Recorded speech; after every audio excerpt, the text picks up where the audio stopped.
IHP Media. Pourquoi ya lelo, mes bien-aimés, oyo azana biso, aleki makasi, na oyo problème yo zanango.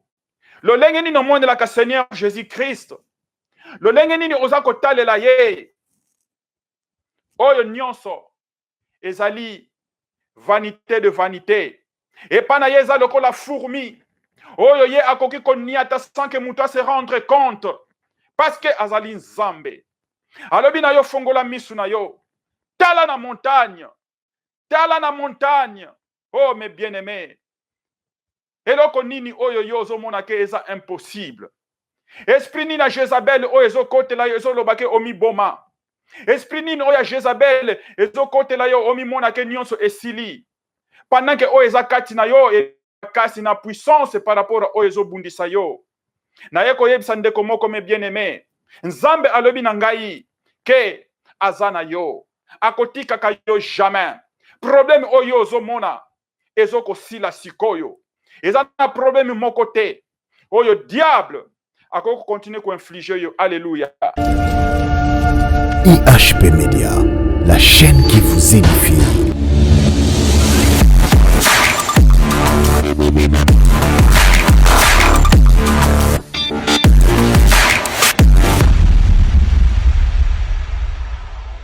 Molimo Mosanto achenga à cœur to banda na programme na biso ya Lingala ndenge akopesa biso makasi na kanisi tokoki kokende na oyo ya anglais. Merci bokabola message oyo ezali message ekolendisa ndeko moko oyo azali ko tala biso. Ezali message moko ya très important na tango na biso oyo tozali na yango parce que batu bazali mingi na ko banga pe ezali lolenge oyo mo Nzambe alingi biso mingi pe asepeli ete tokoka ko kabola expérience oyo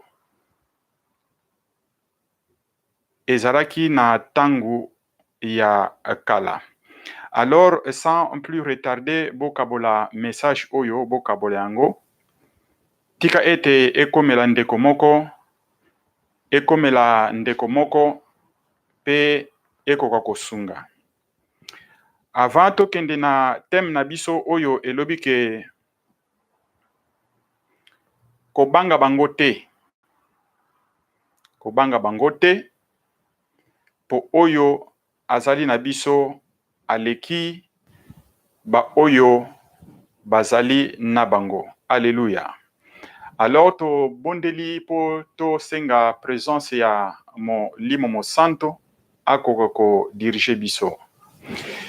Père éternel, ozali Nzambe ya bomoi, Nzambe ya lola, tika ete kombo na yo ekumisama pe eyebana na mokili mobimba bakoka koyeba ete yo ozali Nzambe. Papa natiki bana na yo liboso na yo, tika ete ofongola biso misu, ofongola biso matoi, ofongola biso ba kapasite nyonso oyo yo tshekate na biso po ete tokoka koyoka liloba na yo pe ekoka kolendisa biso. Seigneur, natiki ba chaîne télévisée oyo ekokabola message oyo, tika ete okoka kosunga bango po ete bakoka kozala na récompense céleste parce que bazali ko participer na évangélisation. Papa, visite moko na biso na bandako na biso. Tika ete présence na yo ezala disparition totale ya munguna. Pe ba plan nyonso oyo ennemi azali kosala po ete ba message oyo ya sanctification, ba message oyo ya lobiko oyo azali kosala ete esprit ya distraction ezala na kati na bato, tika ete ba esprit nyonso ekende musika na biso na kombo na Yesu. Tika ete makila na yo eko kamba biso pe ezinga biso na bandako na biso. To tiki nyonso na maboko na yo papa po yo olobi ete avant toko kofongola minoko na biso oyebi eloko nini toza nango posa. yango wana papa totiki nyonso na maboko na yo, tika ete kombo na yo esanzolama mpe tosili koloba amen. Kobanga bango te parce que ba oyo bazali na yo baleki nanguya, ba oyo bazali na biso baleki makasi na ba oyo bazali kobundisa biso. Bandeko na ngai, eloko babengi kobanga ezali parmi piège oyo tata munguna asalelaka mingi pona ko intimider ba chrétien. Mais eloko babengi la peur to kobanga to minimiser yango te. Parce que diable asalelaka yango mingi pona ko décourager ba serviteur na Nzambe. Ezali na resi moko na lingi ete tokoka ko tanga yango pe tokoyeba degré nini oyo tata munguna achaka influence na ba serviteur na ye, achaka influence na oyo babengi kobanga po ete bakoka kosalela Nzambe te. Soki atie kobanga kati na yo esalaka en sorte que courage oyo yo ozalaki nango mpona kosala likambo wana to mpona kokumisa Nzambe na yo, courage wana ekendaka libela. Eza na resi moko très important na lingi totanga, ezali na livre ya tofongola ba Bible na biso ndenge boyebi yango ete oyo ezali plateforme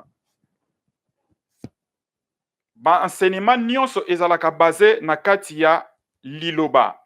Po soki liloba ezali approuvé te na kati ya makomi, elingi koloba ete maloba wana ezali ya biso te.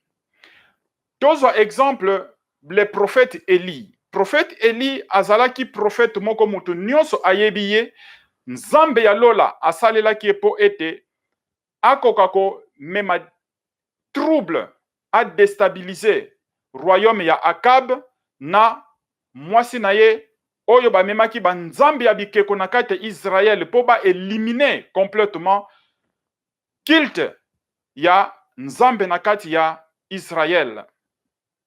Alors, c'était arrivé à un certain moment que le roi Akab na mwasi na ye Jezabel ba persikitaki mingi ba chrétien na ba prophète na tango kala. Ba bomi ba prophète. Mais eloko moko eza très important eza nini bandeko na ngai.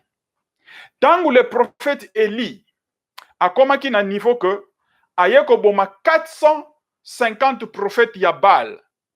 Toyebi prophète Eli azala prophète moko soki abeleli lola fo efungwama.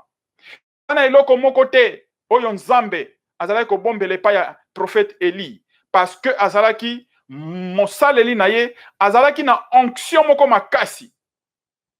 Yebaka niveau oyo prophète Eli azalaki nango. Mais bien aimé, totala eloko moko oyo munguna asalaka. Tofongola na 1 roi chapitre 19 le verset 1 jusqu'à 4.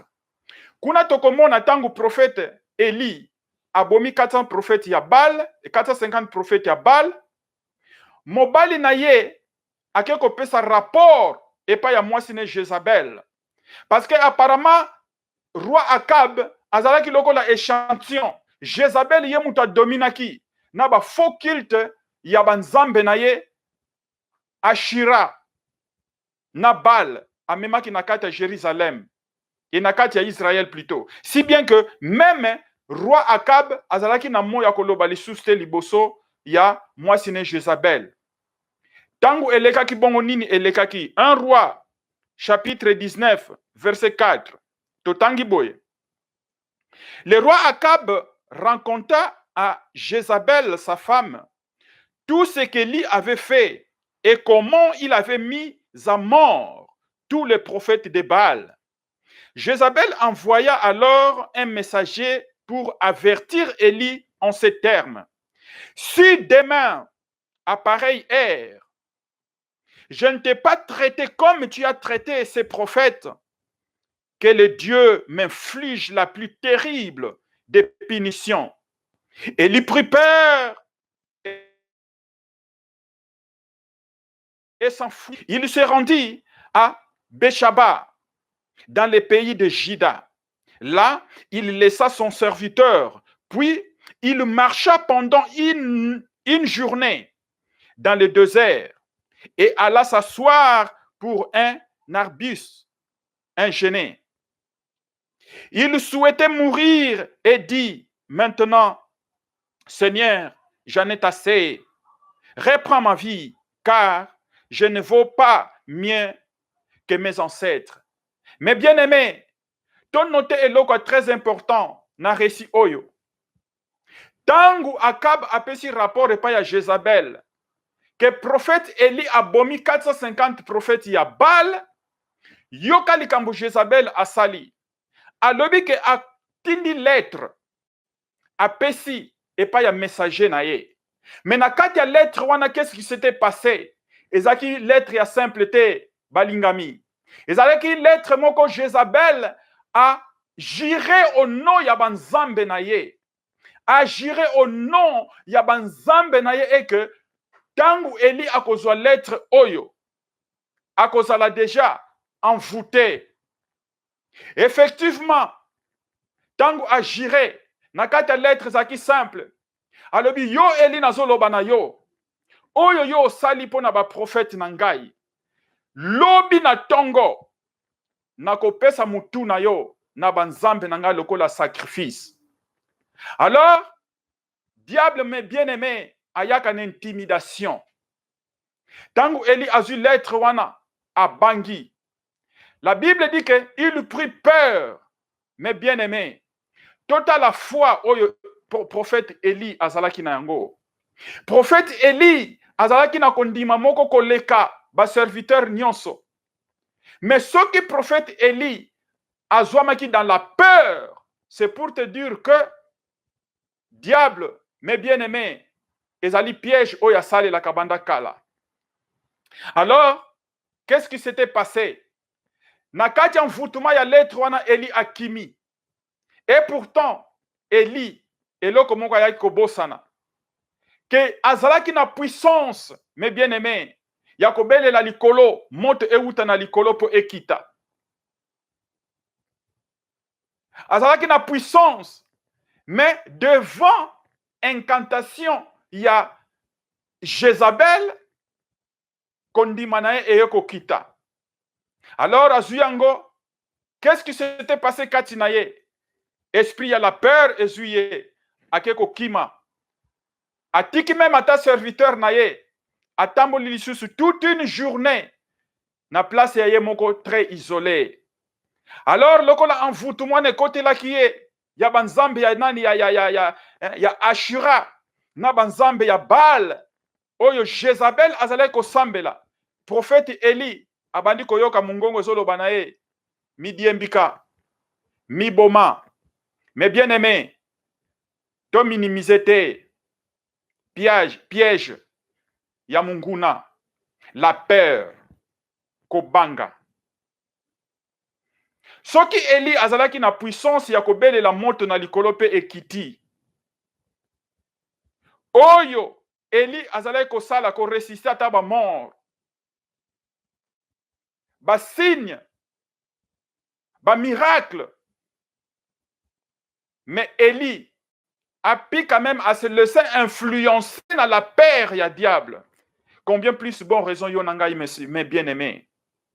Alors, eloko tusengeli koyeba to minimiser te piège ya la peur. Ezala ndeko moko azokotala ngai. Oyoka kaba mingongo. Kekende komiboma. Mingongo ezokotinda yo. Osala mabe. Mingongo ezotinda tangu nyonso. Osala likambu o eza contraire ya volonté ya Nzambe. Na eko yebiso mes bien-aimés. Nzambe abosani yo te. Tala prophète Eli. Mais eloko nini est très important ezali. Eloko tosengeli kobosana te. Ke tosengaka molimo mo santo afongola biso misu. Molimo mo santo à se révéler na biso. Exactement. Quand yami balé ya la peur. Ezali otoko kotanga lisusu na 1 roi. Na 1 roi chapitre, et pardon, 2 rois. 2 rois chapitre 6. Les versets 15 jusqu'à 17. Mosaleli ya Elia. Tangu le roi Syrie atindi armée na ye po ekende ko camper ville mobimba. Alors na tongo mosaleli ya Elia abimi atali ville mobimba zaki entouré na armée syrienne ko banga ezuye. Alobi mon serviteur Elia, yo ozali kolala awa. Mais la ville mobimba comme déjà entouré na ba armée. To bebi na biso ndenge to saliboye.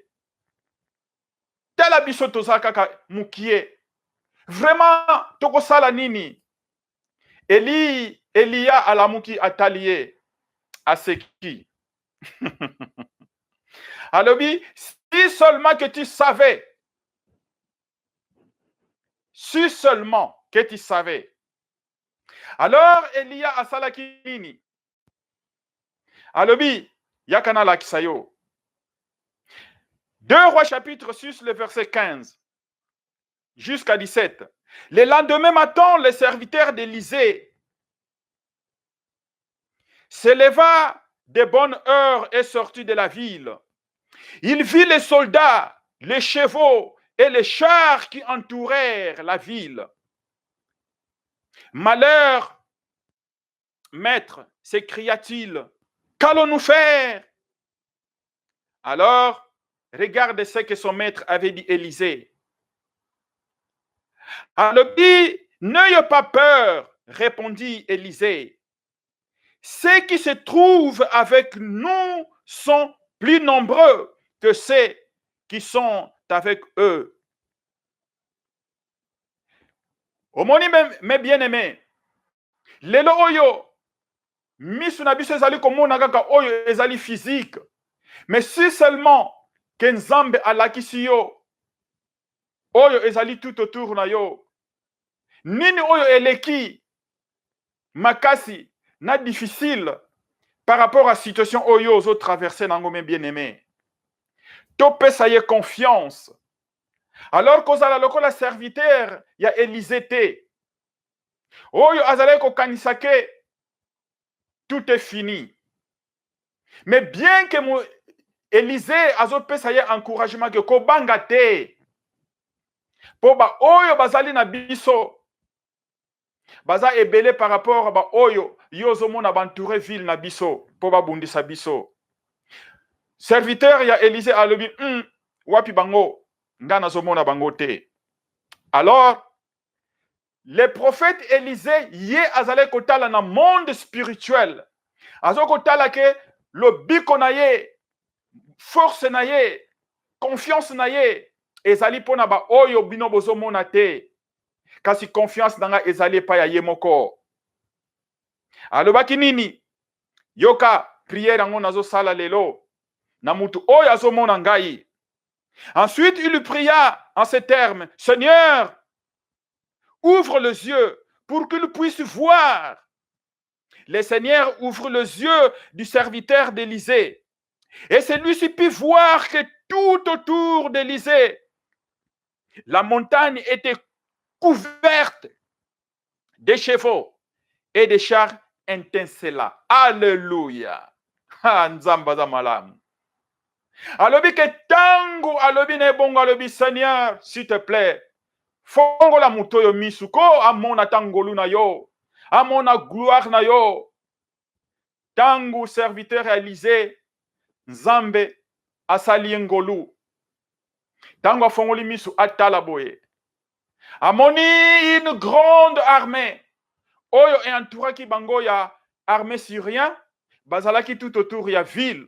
Mais oyo ya Nzambe mes bien-aimés, oh randakabashia, ezalaki ti na montagne. Tout autour na ba montagne, na ba char. Bien étincelé, ça veut dire que bazoko shine, bazoko briller. Alobi omoni, siko compare ba oyo moni na ba oyo bazoko linga ko bundisa biso. Mais bien aimé, serviteur à Élysée a eu force, a eu conviction, a comme une détermination. Na eko yebisa mutu moko azotala ngai lelo. Tika ete nzambe asala yo ngolu. Pe afongola yo misu spirituel. Afongola spirituel. Au monde na monde spirituel. Oyeba combien de fois nzambe entouré biso na armée céleste na ye. Oyo miso normal ekomona te. Armée céleste oyo ezotambola na yo. Armée céleste oyo ezokende na yo elongo. Eloko nini okobanga mes bien-aimés. Nini difficile. Problème nini oyo Seigneur de Seigneur, Roi de Rois akoki ko résoudre te. Ozana problème abana bazotungisa yo. Ozana problème a mukanda. Ozana problème ozoyeba te ba vaccin ya corona virus. Ozomona ke peut-être nyonso esuki awa. Nazoyebisa mutu moko oyo azokotala nga lelo na pokwa ya lelo, mes bien-aimés. Oyo azana biso aleki makasi na oyo problème yo ozana ngo. Lolenge nini omondelaka Seigneur Jésus-Christ. Lolenge nini oza kotalela ye. Oyo nyonso ezali vanité de vanité. Et pana ye eza lokola fourmi. Oyo ye akoki koniata sans que mutu se rendre compte. Parce que azali nzambe. Alobi na yo fongola misu na yo. Tala na montagne. Tala na montagne. Oh mes bien-aimés. Eloko nini oyo yo ozomona ke eza impossible. Esprit nini na Jezabel oyo ezokotela yo ezolobake omi boma. Esprit nini oyo Jezabel ezokotela yo omi mona ke nyonso esili. Pendant que oyo eza kati na yo kasi na puissance par rapport à oyo ezobundisa yo. Na ye koyebisa ndeko moko mes bien-aimés.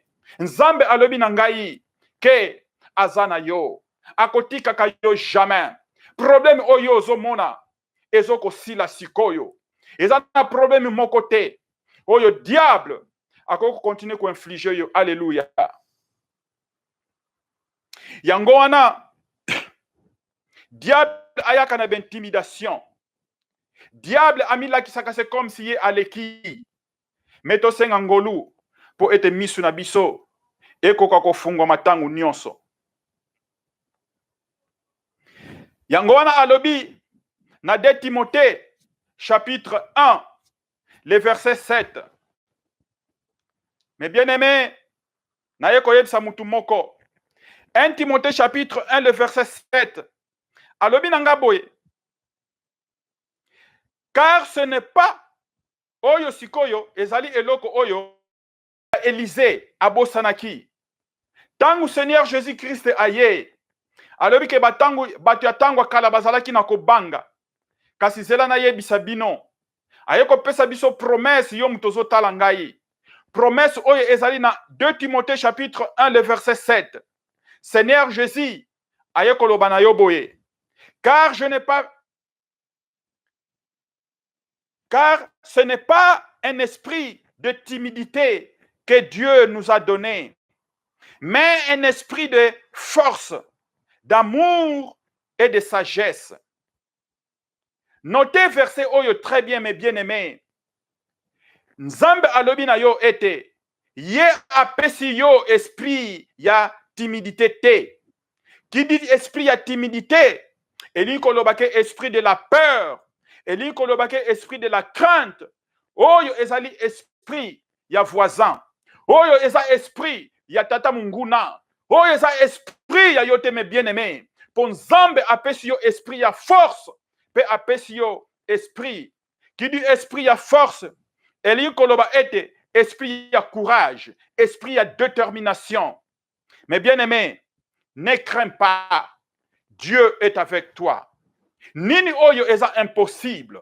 Nini oyo yozomona ke eza tellement na niveau que c'est comme si vie na yo esuki.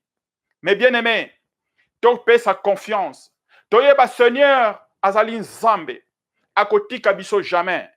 Soki likambo moko ezolekela yo, ozana esprit ya kobanga.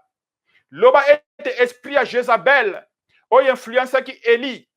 esprit ya la peur oyo influençaki serviteur ya Élysée na pamelio na kombo na Yesu Kristo kende na bisika ekauka. Ngai tata na ngai, ngai Seigneur de Seigneurs, le roi des rois, le lion de la tribu de Juda, alobi na ngai na 2 Timothée chapitre 1 le verset 7, que apesi biso esprit ya la peur te, apesi biso esprit ya intimidation te, kasi esprit oyo apesi biso eza esprit ya force, eza esprit ya détermination. Alléluia.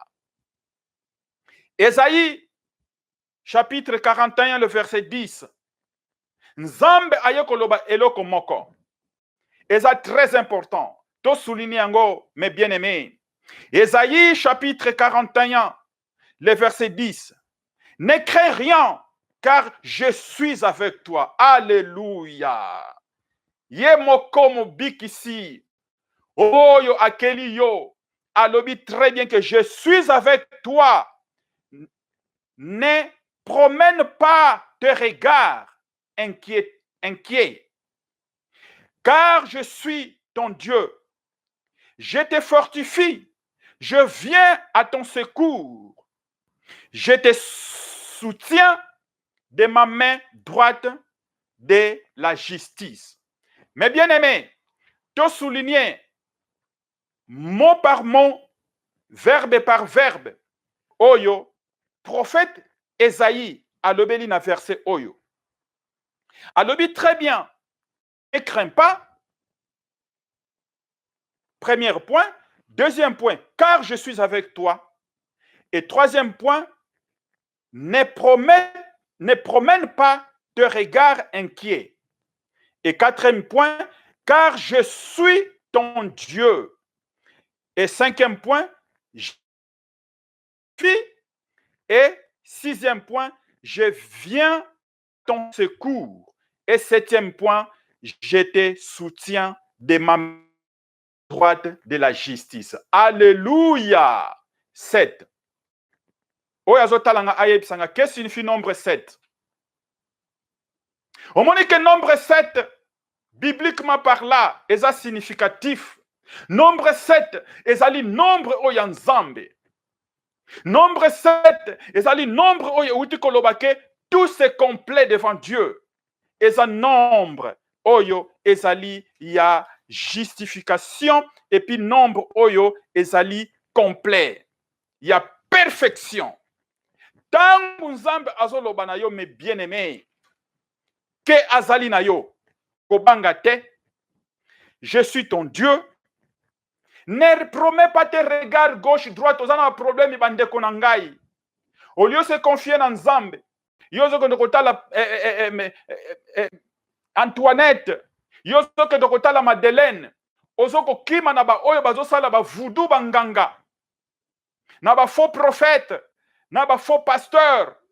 Au lieu de fuka manase otali la nzambe, yo ozo regarder ba regard na yo de gauche à droite. Bien-aimé, awa verset oyo ezana 7 points. Ça veut dire que tout est complet. Dieu te donne une garantie. Dieu a lobi na yo na yebisa yo que il est avec toi. Alléluia. Il te soutient, azo soutenir yo na la main à l'obi bien droite. Soki nzambe azoko simba yo na la main droite, mais bien aimé, nini oyo yo kobanga. Alléluia. Na yeko yebisa mutu moko azotala ngai. Inquiétude nyonso oyo ozanango. Bwaka ngo na mai. Quelle que soit difficulté, tia mabolongo na se, nzambe alobi ke azana yo. Alléluia. Ayeko bakisa lisusu kaka na livre ya Esaïe to matasiko na verset na chapitre 43. Na verset 43, Esaïe alobi boye. Verset 1. Esaïe chapitre 43, le verset 1. Yoka lisusu 7 points susu. Pendant que nazoko tanga verset oyo, na yeko mona lisusu 7 points. Ezo pesa biso garantie que oyo nzambe alobaka eza toujours complet pe ezali na perfection. Alléluia. Alobi boye. Mais maintenant, ainsi a dit l'Éternel. A signé en capital. Alobi que ngai éternel na lobi boye. Ainsi a dit l'Éternel. Alléluia. Premier point yangoana. Qui t'a créé? Alobi que ngai l'Éternel mutuna salio. Deuxième point. Oh Jacob. Ngana linga ko personnaliser Bible. Awa tozolobela Jacob te. Awa tozolobela Jacob te. Il faut personnaliser Bible. Et si kaba komi Jacob, et si kaba komi Israël, tia kombo na yo. Soki kombo na yo Jean, oche Jean, et si kaba komi Jacob. Et si kaba komi Israël, oche Mbunga. Donc, soki kombo na yo eza Jean Mbunga, tia boye. Maintenant, ainsi a dit l'Éternel. Pona nini balobi éternel? Parce que maintenant, ainsi a dit l'Éternel. Aïe, aïe, aïe, aïe, aïe, aïe, aïe, aïe. Jéhovah Adonai. Jéhovah Nissi. Jéhovah El Shaddai. Jéhovah El Kana. Jéhovah Elohim. Jéhovah El Kibod. Jéhovah Jireh. Jéhovah Ra. Jéhovah Kadesh. Alléluia. Pona nini ba tribunion sona parce que alobi que quelle que soit situation yo kokutana nango azana yo. Alléluia. Yangwana alobi ete voici ce qu'a dit. Ba tribunion sona to tangi. Qui t'a créé, ô Aaron, et qui t'a formé, ô Ngongo. Tia kombo na yo mes bien-aimés. Ne crains point, car j'ai t'ai racheté. A racheté yo na nini? Seigneur Jésus-Christ a alobi que asomba ki yo na makila na ye. Mes bien-aimés, oyo yo ye asombi, eloko nini ozo banga. Pourquoi t'inquiéter? Pour Bible alobi que asombi yo. Je t'ai appelé par ton nom. Alléluia. Bokolobake frère aro alian ki abakisa. Oyoki? Yemoko alobi que tia kombo na esika balobi Jacob, tia kombo na esika balobi Israël. Alobi ka na yo, tu es à moi. Alléluia. Au monique ezana 7 points lisusu oyezo lakisa ke nzambe azo pesa biso assurance ke azali na biso. Yangwana me bien aimé, tozo kene na biso ko sukisa. Eza tellement esengo sujet oyo. Aye koloba na Josué chapitre 1 le verset 9. Alobi, n'ai-je pas donné cet ordre? Mutu azomona ngai, mutu azoyoka ngai sikoyo. Que est-ce que obosani ke nzambe apesa ki ordre oyo? Fortifie-toi et prends courage.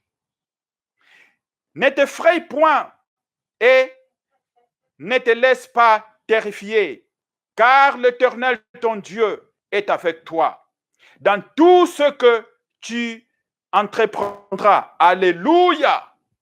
Awa to muntu komona susu soko tali bien ezana 7 points. Je t'ai pas donné cet ordre. Nzambe ya lola alobi ke apesi yo ordre. A fortifier yo et alobi no prend courage. Alobi no ke ne t'effraie point et ayeko loba lisusu ke ne te laisse pas terrifier, car l'Éternel ton Dieu est avec toi. Ayeko souligner dans tout ce que tu entreprendras 7 points. Alléluia! C'est un Dieu complet. Mais bien aimé, tobanga eloko mokote. Tokanga manaye. Pour parmi ba verset nyonso ozomona ke nzambe azopesa biso assurance avec 7 points. Alobi ke ayebi yo na kombo na yo. Nini oyo esprit ya Jezabel ekosala na bomoi na yo po epesa yo la peur. Na ye koloba na yo tika ete misu na yo efungwama. Nzambe a visité yo na butu ya lelo. Alakisa yo oyo bazali na kobundela yo, oyo bazotambola na yo. Na conclusion, na lobi na boye. Na 1 Pierre 5 le verset 8. Satan munguna voisin azoko se prétendre que azali lion, mais azali lion te. Azali lion te. Bible a dit qu'il est comme C-O-M-M-E, comme. Qui dit comme, ça veut dire que aza piraté. Diable azo moniso que net que ye aleki na nguya. Diable azo l'action que net ye aleki na puissance et que ba problème oyo zanango parce qu'il a infiltré esprit de la peur et pas na yo ozo mona ke suka yangwana parce que ayaka na mangungu oyo ya yela ki na prophète Eli. Aza comme mes bien-aimés toyebi o tozo bondela oyo tozo kolanda aza le lion de la tribu de Juda. Oyo azoko rigir. Alobina yo ete telema. Kobangate. Soki Seigneur Jésus-Christ aza le lion de la tribu de Juda.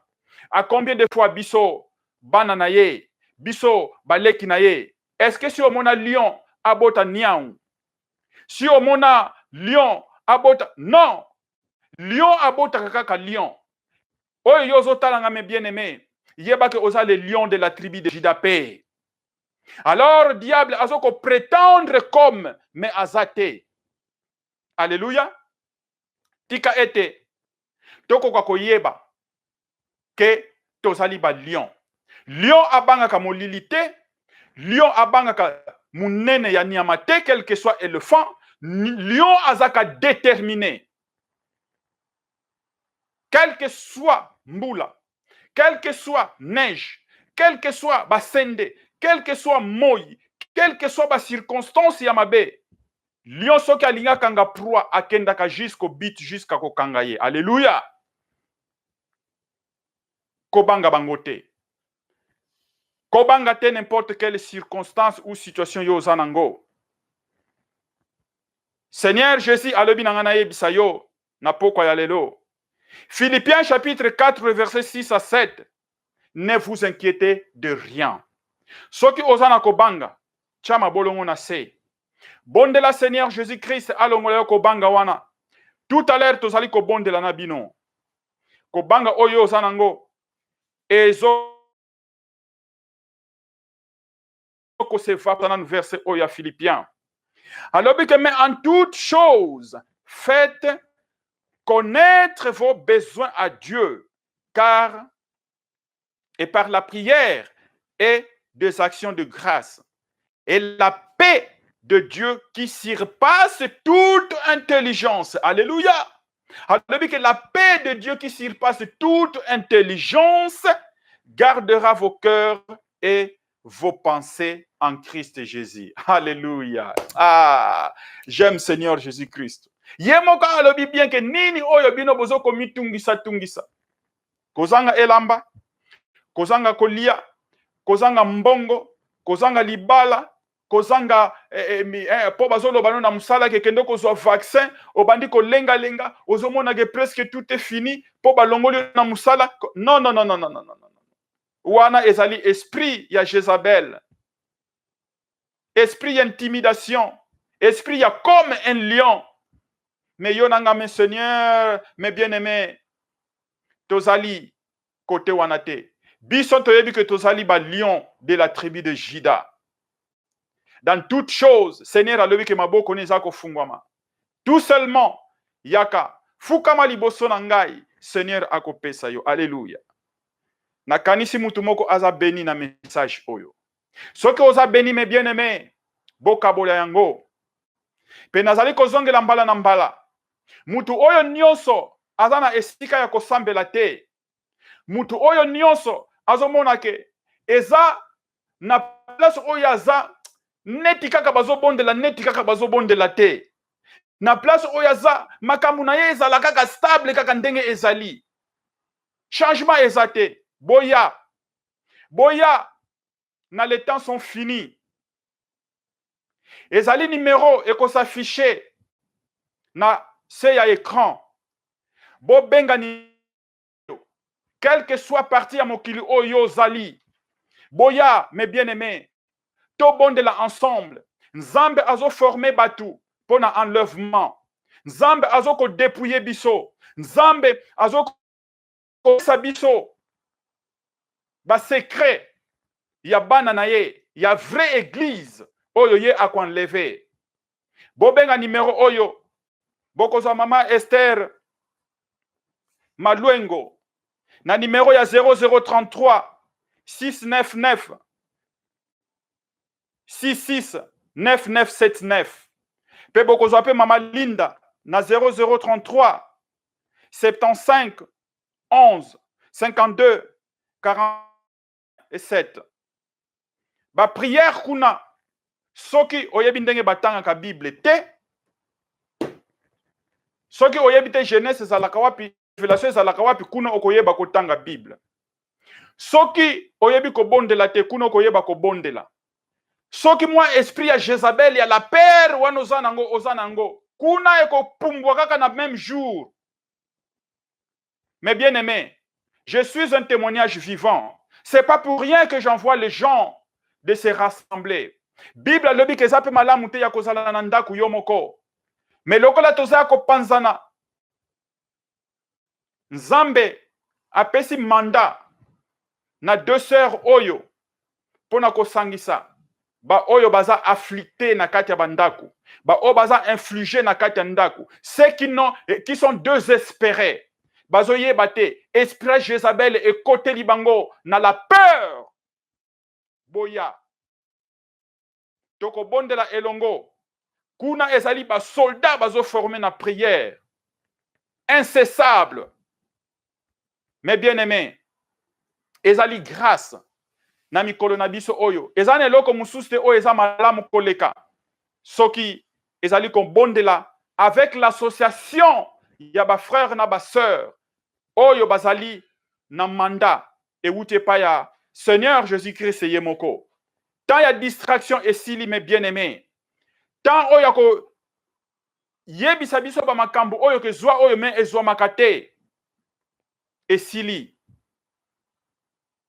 To sokola ba robe na biso, to nettoyer ba tâche nyonso oyo eza na ba robe na biso, po ba robe ezonga pembe lolenge Seigneur Jésus-Christ apesela ki biso yango. Kuna ezali dépouillement total, parce que Seigneur Jésus azoya kozwa église na ye, mais église eza na mbindo.